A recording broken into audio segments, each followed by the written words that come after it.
بس بعد میں جو جنگیں ہوئیں اور بعد میں ان دونوں قوموں نے جو یہاں کردار ادا کیا ہے وہ اس پس منظر میں سمجھنا بڑا آسان ہو جاتا ہے۔ بس اس پہلو سے جب ہم موجودہ صورتحال کا تجزیہ کرتے ہیں تو نسبتاً مقاصد کو سمجھنا زیادہ آسان ہو جاتا ہے۔ لیکن اس بات کو آگے بڑھانے سے پہلے ایک ایسی مسٹری کا ذکر کرنا چاہتا ہوں جو ان مسائل سے گہرا تعلق رکھتی ہے۔ دو ایسی باتیں ہیں جو عام طور پر انسان توقع نہیں رکھتا کہ ہوں گی لیکن ہوئی ہیں۔ ایک بات یہ ہے کہ مشرق وسطی دنیا کا امیر ترین علاقہ ہے اور دنیا کے سارے تیل کا 60% اس علاقے میں پیدا ہوتا ہے۔ اس کے باوجود اپنی دفاع کی طاقت کے لحاظ سے دنیا کا کمزور ترین علاقہ ہے اور انڈسٹریل گروتھ کے لحاظ سے دنیا کا کمزور ترین علاقہ ہے۔ بس یہ کیا مسئلہ ہے، کیا مہمہ ہے کہ جہاں دولتوں کے پہاڑ ہوں وہاں پہرے دار کوئی نہ ہو۔ یہاں کسی بینک میں سونے کی کچھ ڈلیاں بھی ہوں تو حفاظت کے بڑے پکے انتظام ہوا کرتے ہیں، لیکن وہاں تو سونوں کے واقعتاً پہاڑ پیدا ہو رہے ہیں اور اس کے باوجود فوجی نقطہ نگاہ سے ایک خلا کا علاقہ سمجھا جاتا ہے۔ جو طاقت آپ دیکھ رہے ہیں در حقیقت اس کی اس دولت سے کوئی نسبت نہیں ہے جو وہاں موجود ہے۔ تو کیوں ایسا ہو رہا ہے، کیوں اس علاقے کو کمزور رکھا گیا ہے، جبکہ اسرائیل جو اس علاقے کا ایک چھوٹا سا حصہ ہے جس میں تیل کی دولت نہیں ہے، اس کو غیر معمولی طور پر طاقتور بنایا گیا ہے۔ بس جہاں مال پڑا ہے وہ حصہ کمزور ہے، جہاں ڈاکے کا خطرہ ہے وہ اس حصے کو طاقت دے دی گئی ہے۔ ایک یہ مہمہ ہے جو حل ہونے والا ہے۔ دوسرا مہمہ یہ ہے کہ صدر صدام نے جب لنکیج کی پیشکش کی تو لنکیج کی پیشکش کو کیوں رد کیا گیا؟ جب ہم اس کا تجزیہ کرتے ہیں تو حیران ہو جاتے ہیں کہ کیوں اس پیشکش کو رد کیا گیا ہے۔ جب آپ اس کو پوری طرح سمجھ جائیں گے تو پھر آخری حل کیا ہونا چاہیے وہ بات بھی آپ کو سمجھ آ جائے گی۔ امریکہ نے اور اس کے اتحادیوں نے مسلسل انکار کیا کہ کویت پر قبضے کا جہاں تک تعلق ہے اس کا کوئی لنکیج نہیں ہے۔ صدر صدام حسین کہتے تھے کہ اس کا لنک ہے اور دونوں کو اکٹھا طے کرو۔ اگر یہ لنک تسلیم ہو جاتا تو اس کے نتیجے میں اس مسئلے کا یہ حل بنتا کہ صدر صدام نے کویت کے علاقے میں جو جارحیت کی ہے وہ اس علاقے کو چھوڑ کر اپنی جارحیت کے قدم کو واپس لے لے، اور یہود نے زائنسٹ نے جو شرق اردن کے مغربی کنارے کو غصب کیا ہے اور وہاں اس کے خلاف جارحانہ پیش قدمی کی ہے، وہ اپنے قدموں کو وہاں سے واپس ہٹا لے۔ ایک جارحیت کو کل عدم کرو، دوسری جارحیت کو کل قدم کرو، دونوں طرفیں برابر ہو جاتی ہیں اور انصاف قائم ہو جاتا ہے، یہ معاملہ آگے نہیں بڑھتا۔ یہ دراصل مقصد تھا صدر صدام کا، جو بار بار لنکیج کے اوپر زور دیتے چلے جا رہے تھے۔ دنیا کی بڑی طاقتوں نے جن کا اس مسئلے سے تعلق ہے اس کو کچھ اور رنگ میں، عمدن غلط رنگ میں دنیا کے سامنے پیش کیا اور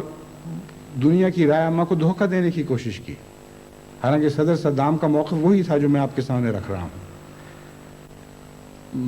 مغربی دنیا نے لنکیج کو اس طرح عمدن غلط سمجھا کہ گویا صدر صدام یہ کہہ رہے ہیں کہ چونکہ اسرائیل نے ہمارے ایک مسلمان بھائی ملک کے کچھ علاقے پر قبضہ کر لیا ہے، اس لیے اس غصے میں نے بھی اپنے ایک مسلمان بھائی کے علاقے پر قبضہ کر لیا ہے، اور دونوں ایک ہی جیسے معاملات ہیں۔